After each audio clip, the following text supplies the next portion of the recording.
küsinud mu käest, et issand, kuidas sa teed ja kuidas sa julged, et mina ei julgeks küll teha.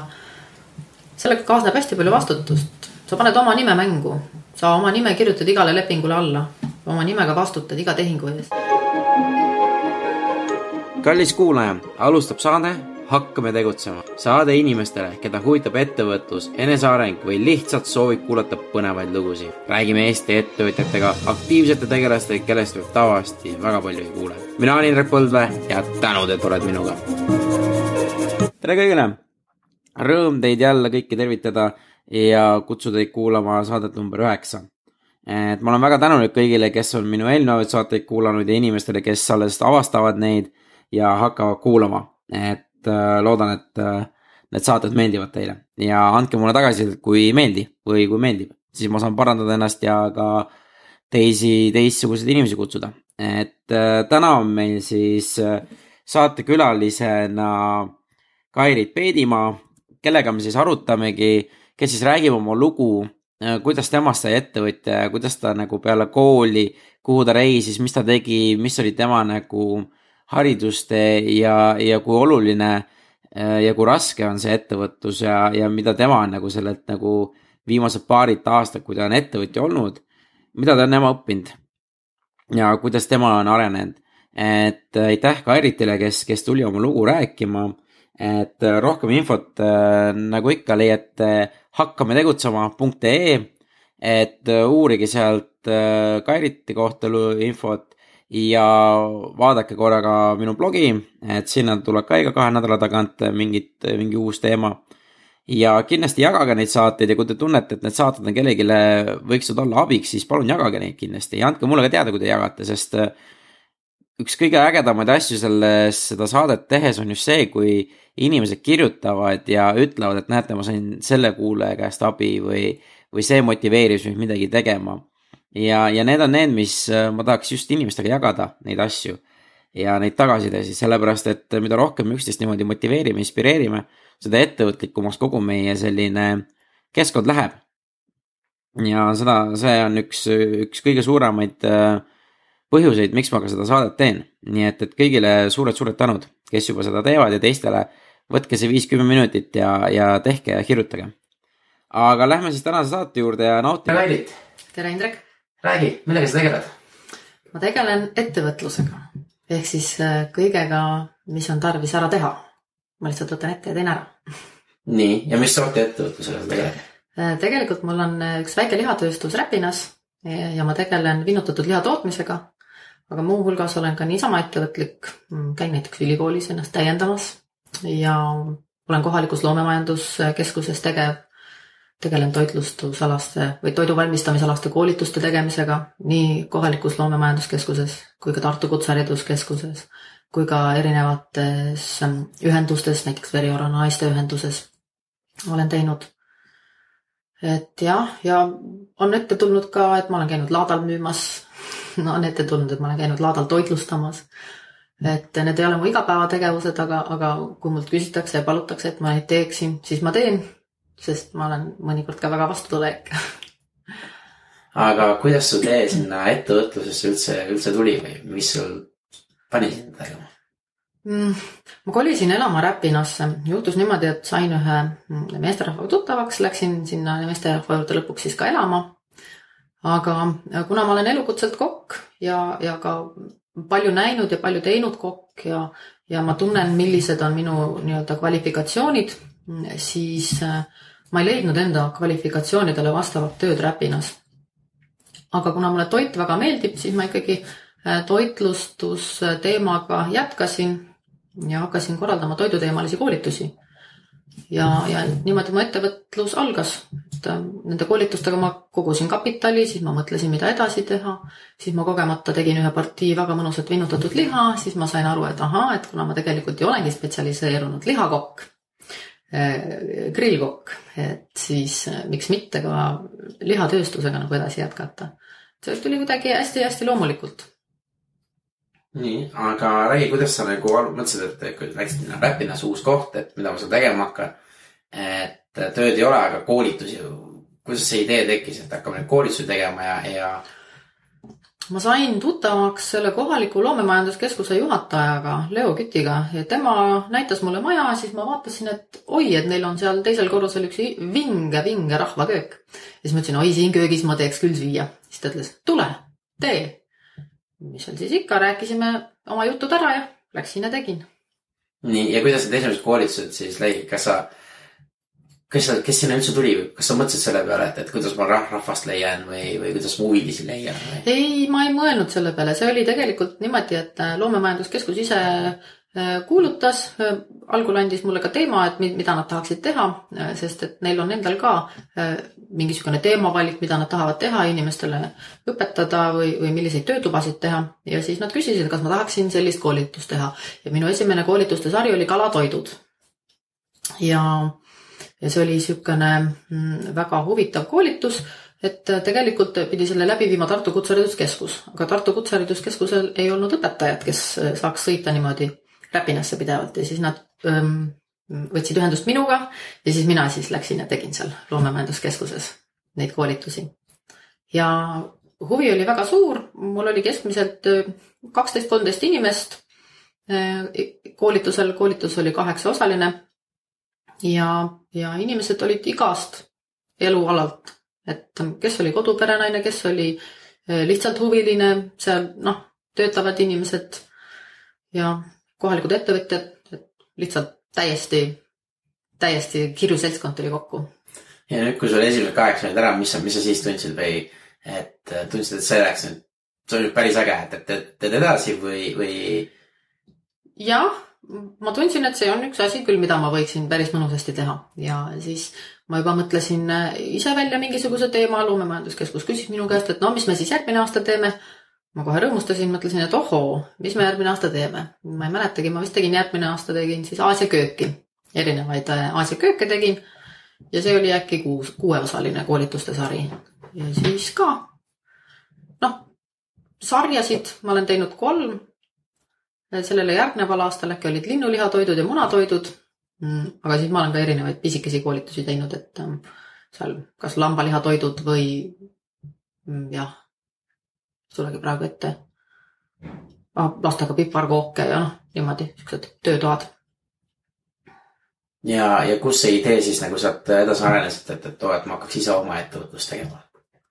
Mul siis oli selle aja peale tegelikult oma see ettevõte olemas juba, et ennem kui ma koolitusi tegema hakkasin, siis ma selle ettevõttega lõin, et saaks arveid esitada ja kapitali koguda ja see ettevõte ongi niimoodi vaikselt sealt edasi arenenud, et aga nagu elus organism, et ta kasvab ja areneb ja.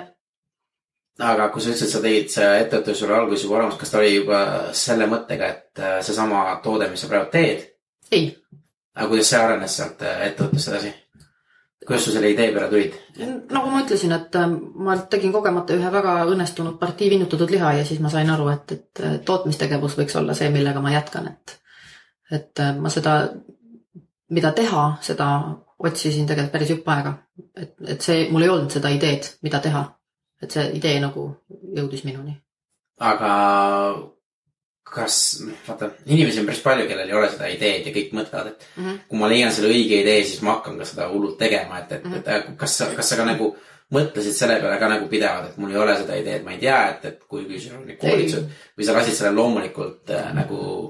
Ma ei põdenud, et mul oli ju see koolituste tegemise võimalus ja ma oleksin võinud ka selle teemaga edasi nagu minna ja arendada, teha oma toidublogid või mis, ma praegu mõtlesin selle välja, et ma tegelikult ei mõelnud tol hetkel ka selle peale niimoodi.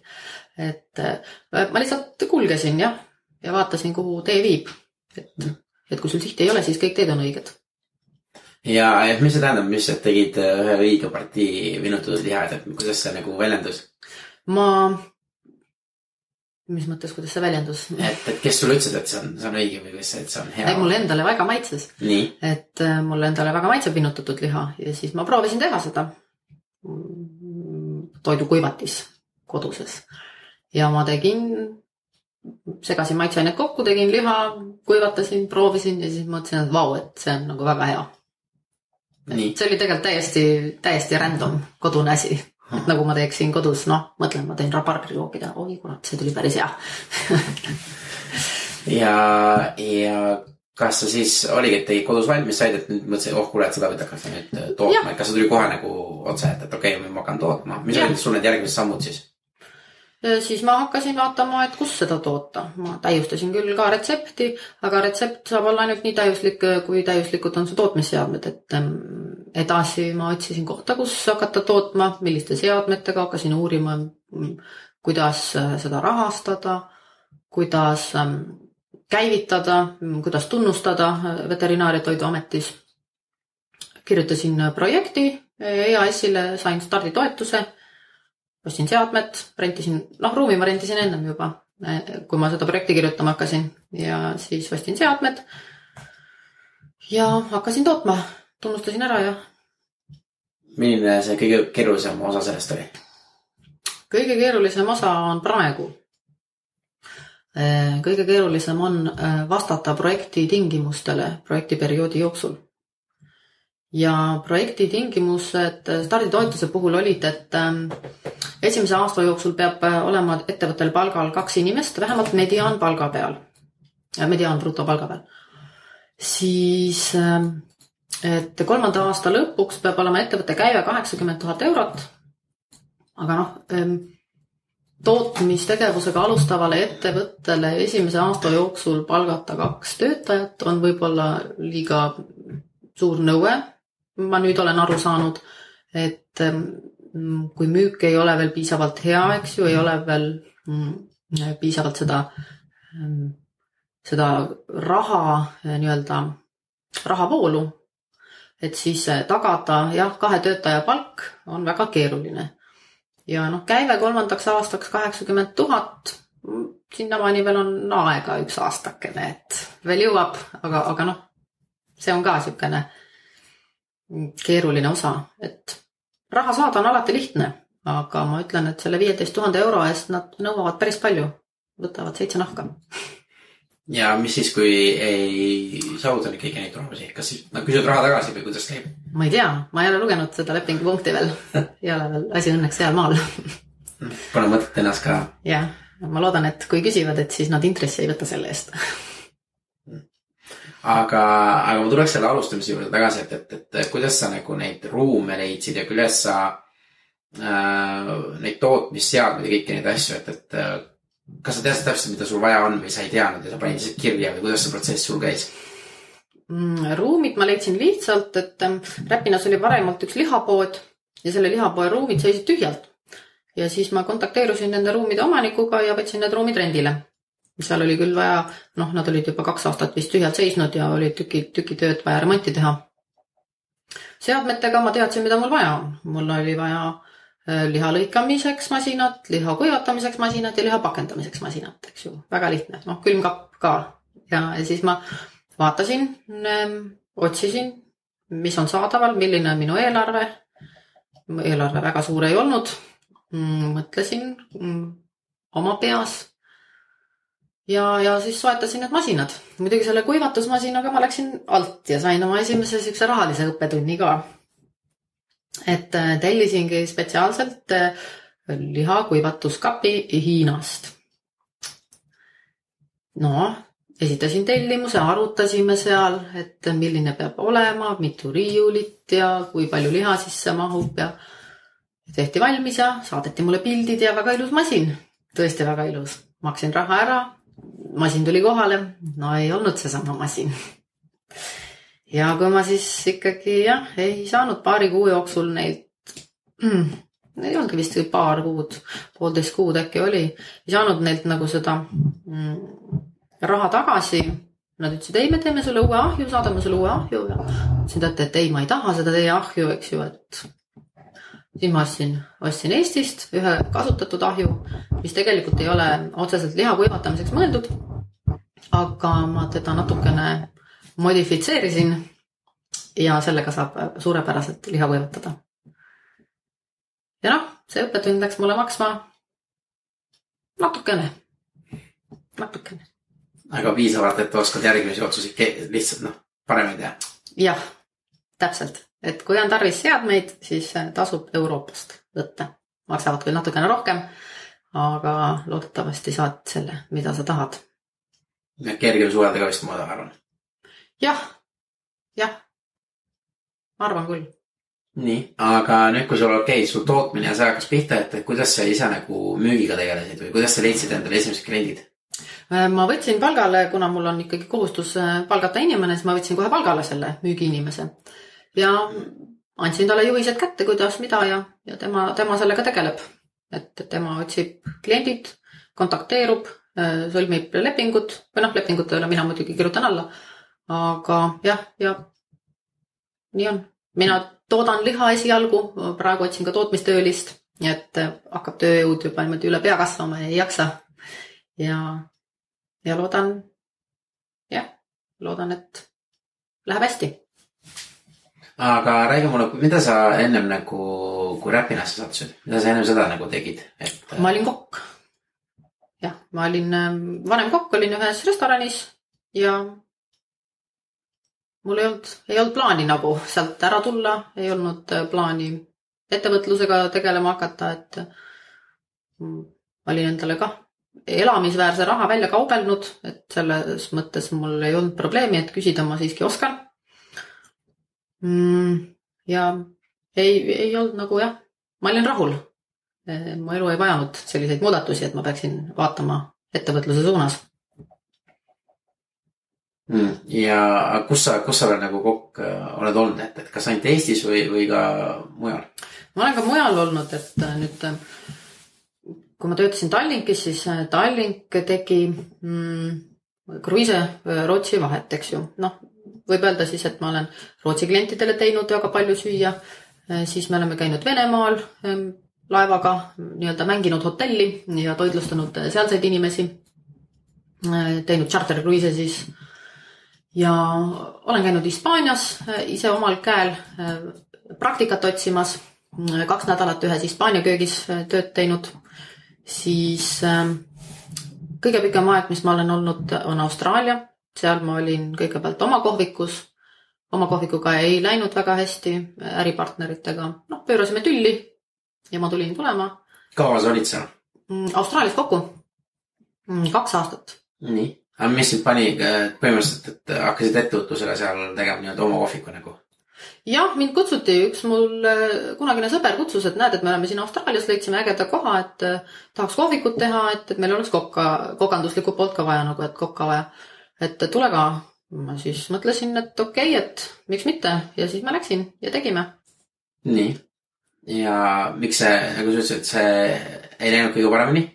Ei läinud jah, et vahel juhtub, et inimesed, kes hakkavad kohvikut pidama, siis arvavad, et et iga õhtu on pidu ja pralle ja võetakse kassast raha ja riiulist mida tahes ja kui sa oled ise vähe rohkem vastutustundlik, siis see asi minu meelt mööda ei olnud ja ma lõpuks läksin ära.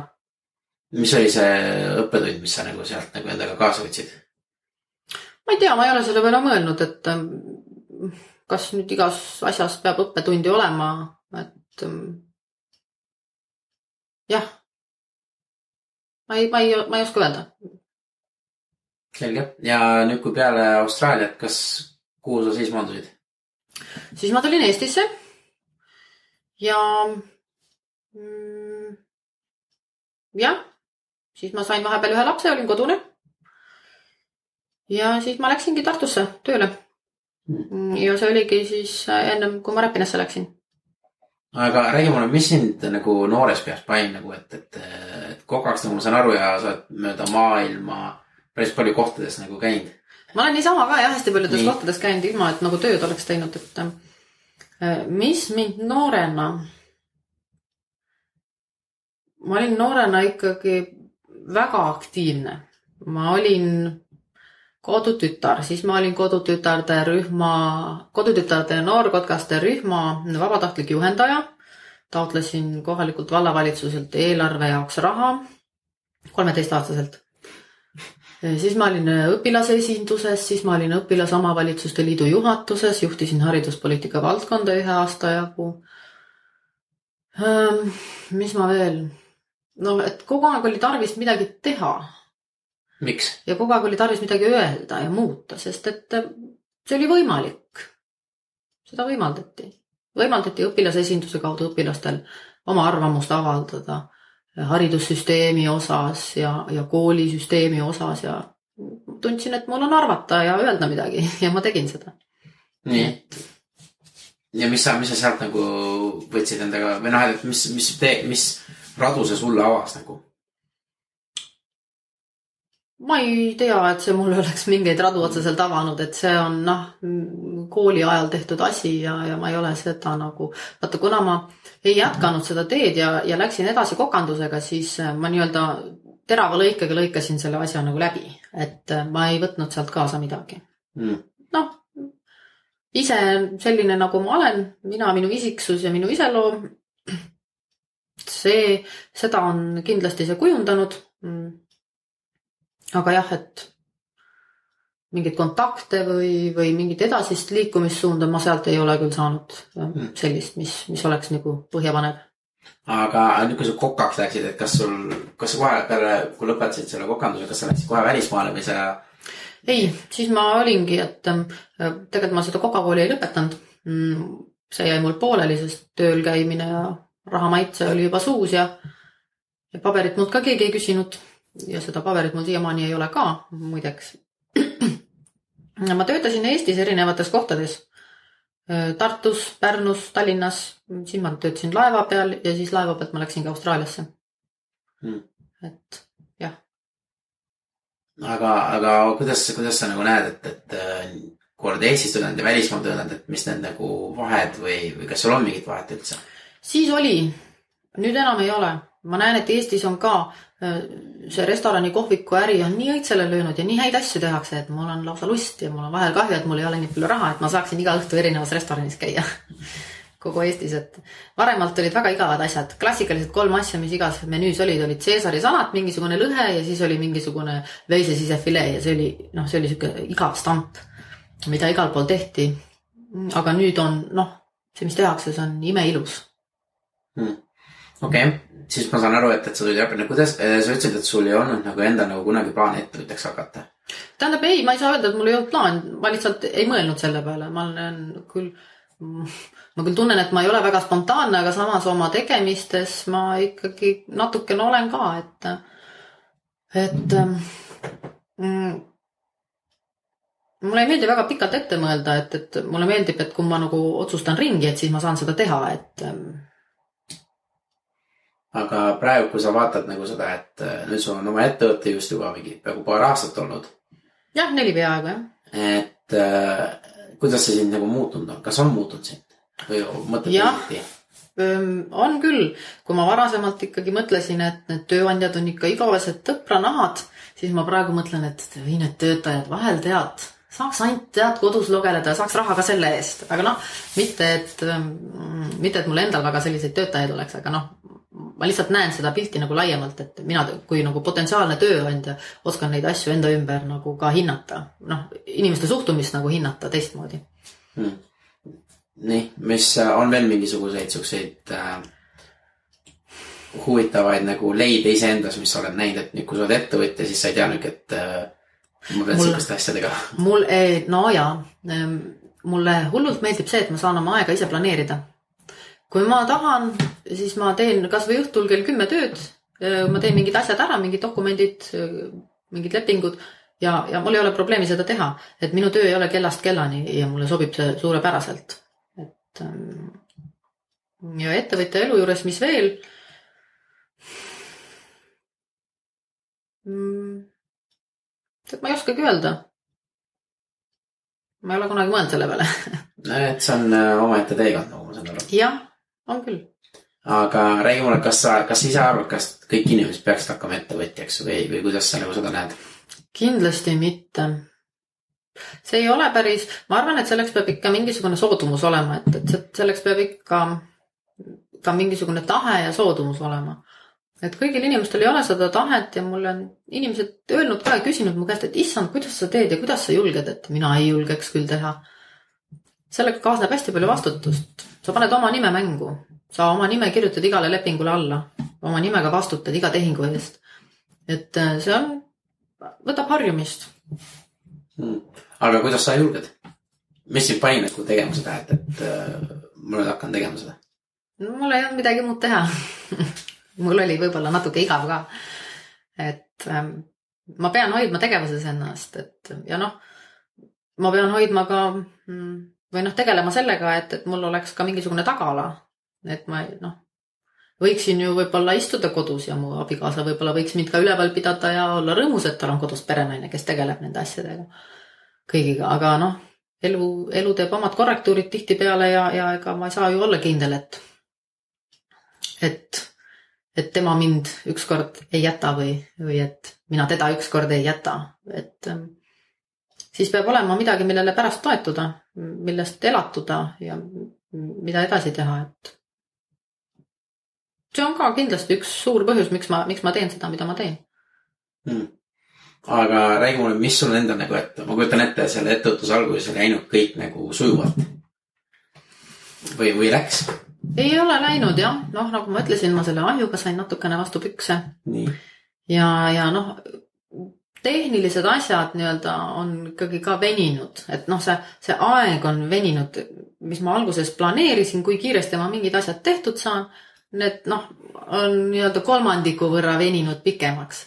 Et ma ei ole, kuna mul ei olnud kogemust selles valdkonnas, ma ei osanud arvestada sellega, et mõned inimesed minu aega raiskavad. Näiteks ei vasta minu kirjale esimene nädal, võib-olla ei vasta minu kirjale teine nädal. Või et ametnikud jäävad haigeks ja on 1,5 kuud on 1,5 kuud haiguslehel ja ei saa minu dokumente siis menetleda. Et jah,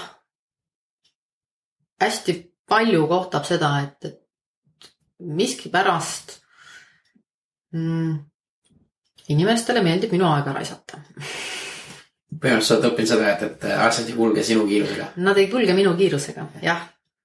Et kas pean mina siis nüüd vaiksemaks võtma või võiks ärikultuur natukene muutuda, ma ei oska seda öelda. Aga kuidas sa siiamaani oled sellega nagu tegelikult, kui sa hakkasid avastama, et näed, inimesed ei kulgigi sellise kiirusega nagu mina, nad ei teegi niimoodi nagu mina, et kuidas sa ise nagu sellest nagu vaimselt poolest nagu omaks võtsid? Ma ei ole seda nii päris hästi omaks võtnud, eks ma ikka vaikselt ärritun selle peale ja vahepeal natukene vannun, aga ega ei ole midagi teha. Ei ole midagi teha, eks hind räägib asjade puhul päris kõnekalt ja asukoht ja on palju erinevaid tingimusi, et see, kui kiiresti mu kirjale vastatakse, on ainult üks nendest tingimustest. Mis need teised on?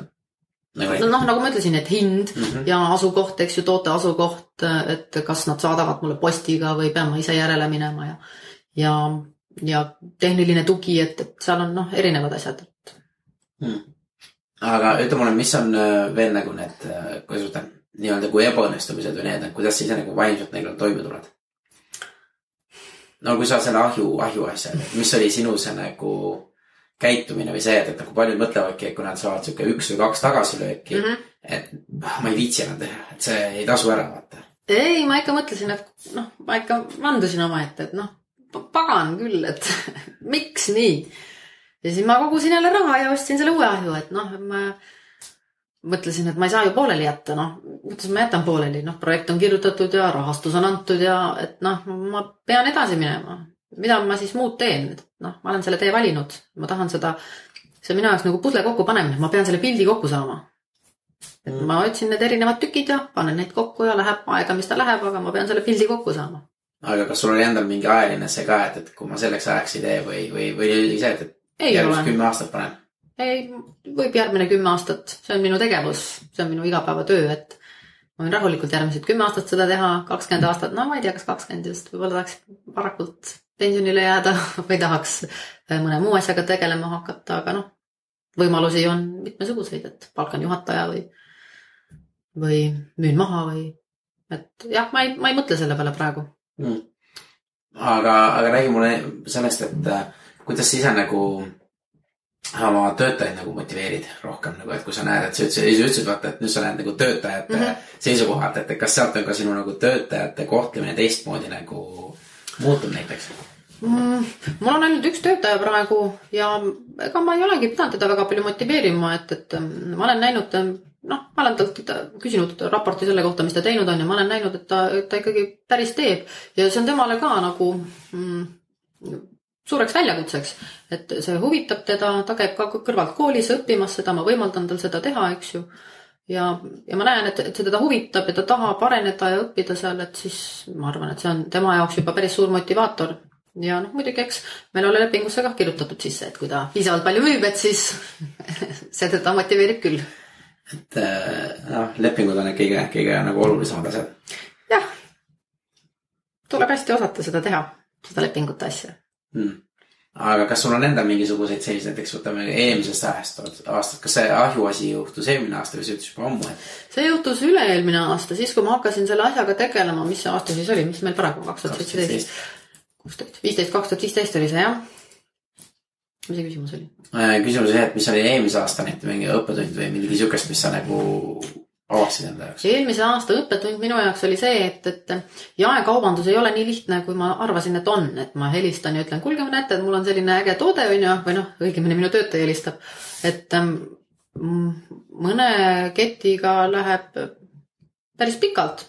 Pead mitu korda saatma neile oma toodet ja pead hinda laskma alla või siis nüüd ma olen läinud seda teed, et võib-olla kohandan ka oma toodet teatud turgude jaoks, et kui on tarvis ja vaata, mis edasi saab. Mis sa veel näed, et sa ütlesid, ei ole nii lihtne, kui sa arvasid, et mis need põhilised nagu läbirääkimised või need on, et kõigepealt on oluline on see, et ega kui sa ettevõtlusega alustad, ega sa ei tea, millal on erinevatel kaupluste kettidel sortimendi ülevaatamise kuupäevad, eks ju.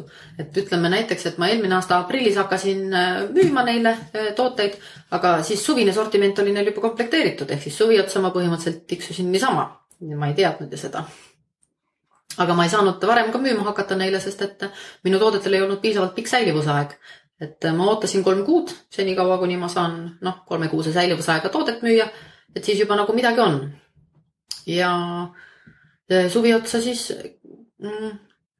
suhtlesime erinevate laadatoitlustajatega, ürituste toitlustajatel ja müüsime küll ja saime ka eelmisel suvel juba osadesse nagu kauplustesse sisse ja aga lihtsalt ei õnnestunud nii hästi, kui ma juba oma uljas meeles juba arvasin, et dollari märgid silmade ees. Et reaalsus ja tegelikult ei läinud. Aga ta tavaliselt ei lähegi.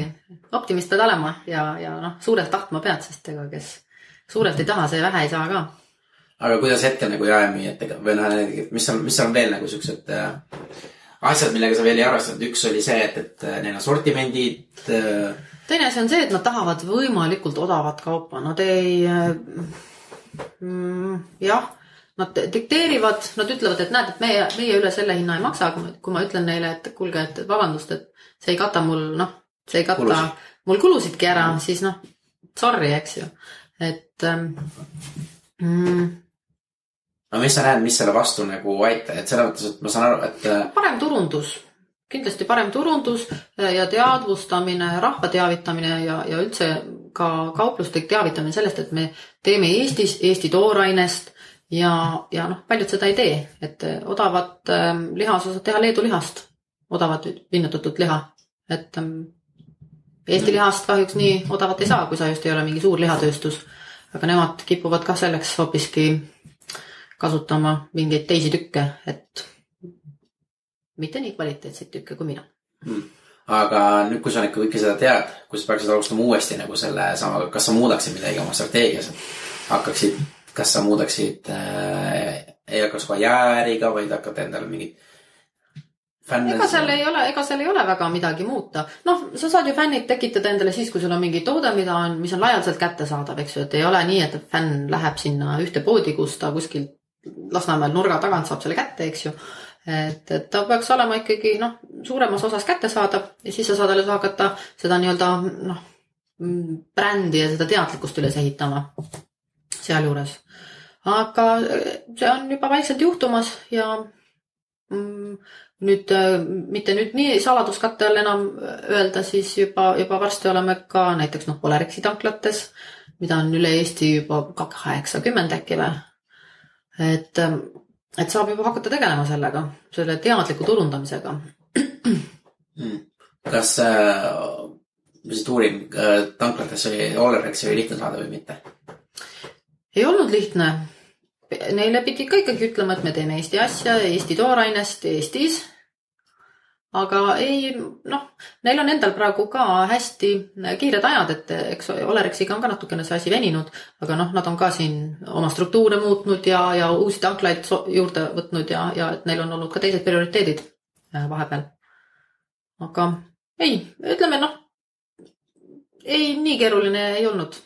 Aga millega arvestama peab, et kui ma tahan ise mingit toodet viia jaeketti, et palju sul see enda varu peab olema või paljuks sa pead valmis olema, et palju siin finantsiliselt tagasi lükkab et su toode on ju kinni? See sõltub esiteks sellest, kui pikk on toote säilivusaeg, eks ju. Kui sul on toote säilivusaeg ainult 5 päeva, siis sa pead selle toote kohe välja saatma, kui sa ta oled tootnud, eks ju, et siis ei saa me siin laovarust väga rääkida. Aga kui su tootel on säilivusaeg 1 aasta, nagu minu toodetel, siis ei ole väga oluline hoida suurt laovaru, sa pead oskama hinnata, kui palju sul kogu aeg läheb seda toodet, et ega mul ei ole mõtet seda raha ka toote all kinni hoida laos. Et nagunii ma ootan selle raha järgi veel klientidelt siin 30 kuni 90 päeva erinevate arvetega, et ma parem ootan seda raha nende käest, et lasen kaubal laos istuda. Aga sa ei tea ju alguses, kuidas selle kaubal läheb, kui sa uude jaeketti läheb? Eks see on läbirääkimise küsimus, et sa saad alati küsida, et mis teie esmane hinnang võiks olla, palju te tellite ja kokkuleppe küsimus edasi, et laovaru mingis osas ikka, aga et ladu täis hoida pidevalt ei ole nagu mõtet. Et eks seda peab oskama hinnata, kui palju jooksvalt läheb. Eriti alustavalt. See kaubavoogude hindamine, jah, alustades ma ei teagi. Ta ikka tuli suhteliselt sujuvalt, et kui on pika säilivusaega toode ikkagi võimaldab mängida, et isegi ta natuke aega seal laos ootab, siis ei ole ka hullu. Parem oodaku natuke aega seal laos, kui et mul ei ole anda. Nii, selge. Aga on veel mingisugused sellised asjad, nagu nendel oma ettevõtlus 4 aasta jooksul välja tundnud? Mingid tegevused, mida sa ei arva kunagi, et sa hakkad tegema või arenenud teistmoodi, et mida sa nüüd näed, et vau, et see, tänu sellele ma olen ise nagu arenenud hoopis teistmoodi.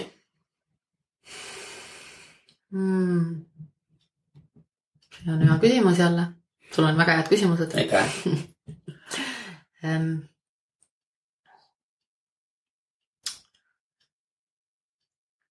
Ma ei oska öelda. Selleks peab ilmselt natuke rohkem aega võtma ja selle üle mõtisklema. Aga jah. Ma ei oska öelda. Aga ütle mulle, kui sa praegu tänaseks päevaks nagu mis iganes ka juhtuks, et sa peaksid ikka nagu uuesti alustama. Mis oleks, millega sa üldse alustaksid, kas sa alustaksid sama asjaga või sa teeksid midagi uut või kus sa üldse alustaksid? Ma teeksin samamoodi. Ma seda Hiina ahju ilmselt ei ostaks esimese raksuga kohe. Aga ma teeksin samamoodi. Kui mul oleksid need teadmised nüüd juba ka olemas, eks ju. Siis ma rakendaksin neid teadmisi paremini. Ma oskaks võib-olla paremini küsida, et inimesed ei raiskaks minu aega. Küsida, kuidas oma küsimust formuleerida, kohe öelda, et ma tahan seda selleks tähtajaks. Ja et kui vastust selleks kuupäevaks ei tule, siis ma võtan kuskilt mujalt või et ma oleksin rohkem konkreetne kohe algusest peale. Aga mis ütlen nagu inimestele, kes siin kuulavad, et nad ei tea täpselt, kus kohast nad peaksid nagu alustama või kuidas nad peaksid alustama? Et mis nagu soovitus oleks neile? Tuleb leida see asi, mida sa tahad teha. Et kas sa tahad midagi toota või tahad sa midagi muuta. Et kui sa tahad midagi muuta, siis tuleb sellega lihtsalt tegelema hakata. Muidugi tuleb osata ka hinnata seda, et kuidas turg selle vastu võtab või võiks võtta ja noh, ma ei ole sel kohal võib-olla piisavalt pädev, et öelda, et tee nüüd seda, et eks iga kogemus on natukene erinev. Ja peaasi on lihtsalt, et sa leiad selle asja, mida sa tahad teha. Ja mida sa tunned, et sa võiksid sellega hakkama saada. Ja siis lihtsalt järjest ära teha kõik need asjad, mis on vaja ära teha. Lihtsalt hakata otsast pihta ja teha. Et kuhu kuskil panna nagu see punkt maha? Panna palli veerema. Jah. See on täpselt nagu lumepalli veeretamine, et sa seda veeretad iga natuke aega, natuke lund hakkab külge ja midagi saab tehtud ja lõpuks on siis kas lumememm valmis või lumeloss või. Aga kas sul endal, me sellest enne mainisin, et sul oli see kogu aeg, et ma teen, et sul ei ole sellist aega, et ei, nüüd ma olen alla, et see ei tööta või on sul endal nagu, et kui sa ei saavutagi seda, mis EAS-is on või tähendab su starditoetuse paketis 8000 käivet, et kas on see näitajat, et näe, ma ei saavutanud seda, et nüüd ma ei lase ennast ilmselt sellelt häirida, et ma hea meelega ikkagi teen seda asja edasi, et ma olen sinna sisse ka palju rohkem raha pannud kui see EAS-i 15 000 eurot, eks ju, et noh, ma ei saa lasta sellel raisku minna ja ma pean pingutama ja 3 aastat on ilmselt ka liiga lühikene aeg, et öelda, kui sa nüüd just tõesti mingisuguse väga fantastilise tootega ei tule turule, mis kõikide inimeste elusid muudab jäägitult ja nad kõik kohe hakkavad seda ostma, siis noh, ma ütleks, et jah, toiduainetööstuses 3 aastat on võib-olla 3 aastaga sa saad võib-olla otsad kokku, eks ju. Et hästi palju on asju ja investeeringuid, mida sa pead ennem tegema, ennem kui sa saad üldse hakata nagu seda raha teenima. Kas investeeringud siis masinatesse või investeeringud?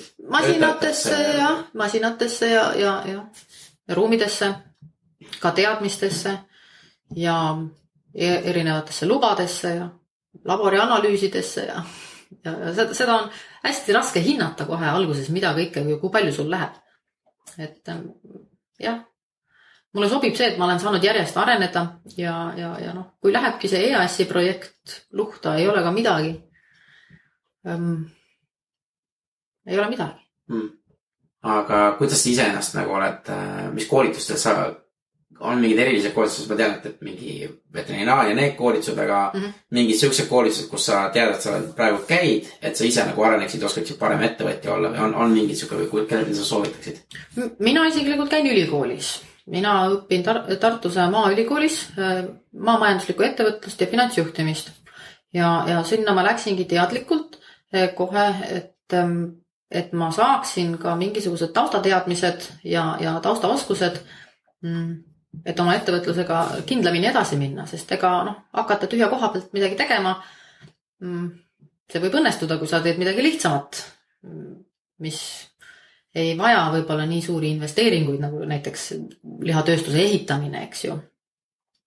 Aga ma tunnen, et see on minu jaoks elu lõpuni kestev õppe, et alati on võimalik paremini teha, paremini osata, rohkem teada ja kui on võimalik kuskilt mingeid kursuseid võtta ja ma näen, et see võiks mulle kasulik olla. Näiteks ma käisin Tartu Kutsehariduskeskuses lihatehnoloogia osakonnas, õppisin ise ka, kuidas teha vorsti ja sinki asju kursuse käigus.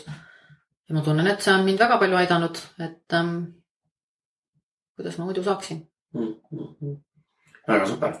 Et ma nüüd küsin su käest mõned sellised nagu kirjad küsimused, nii-öelda, mis ma kõigi külaliste käest küsin, et teada saada natuke rohkem neist. Et üks selline on, et kas sul on endal mingi kindel hommikune rutiin, millega sa iga päev alustad, näiteks sinu esimesed 60 minutit päevas või nii? Minu esimesed 60 minutit, sellest 18 minutit ma juba snuusin ära, et kui hommikul on äratuskell, siis minu äratuskellal on kuidagi fikseeritud see snuus 9 minuti peale, ma ei saa seda muuta. Ehk siis ma vajutan snuus, ütlen abikaasal ka snuus, esimene snuus. Siis me seal tukastame, hakkame vaikselt silmi lahti koorima. Siis tuleb teine äratuskell, vajutan jälle snuus, ütlen teine snuus, panen lambi põlema. Siis tuleb see 3. äratuskell, siis me ärkame.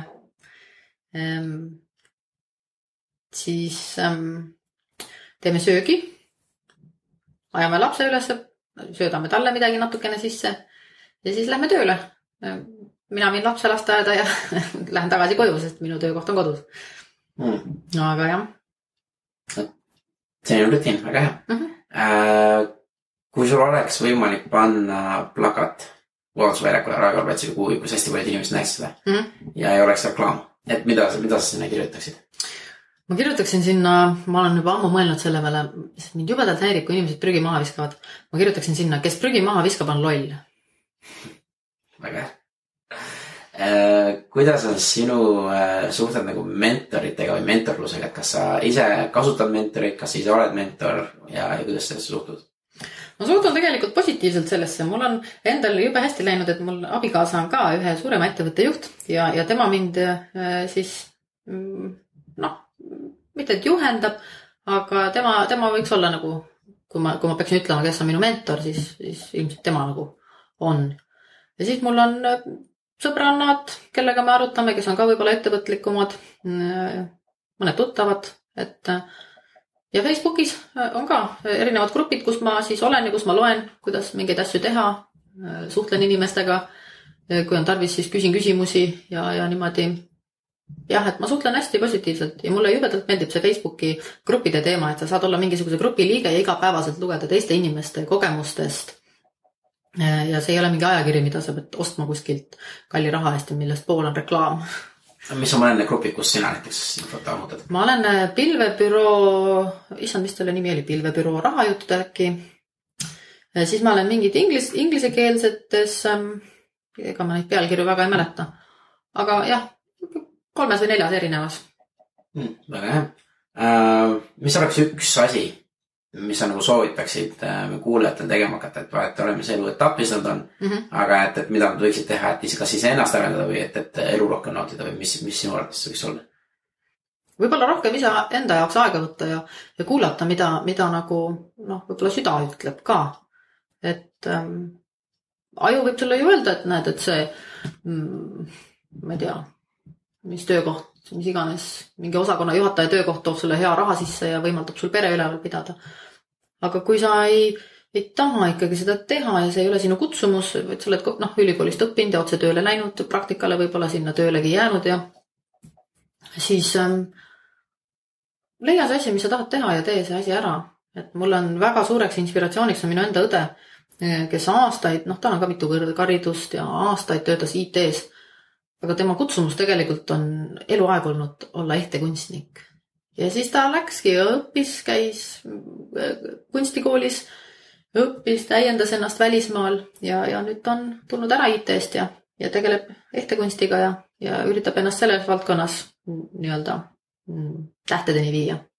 See on minu respekt, see on kui suure raha pealt ära tulla IT-st, ma ei tea, kui suured need rahad seal on, aga ütleme stabiilse elu pealt ära tulla selleks, et hakata ehteid tegema või ükskõik millist kunsti või käsitööd või see nõuab palju julgust ja ma loodan, et inimesed üha rohkem seda julgust endast leiavad.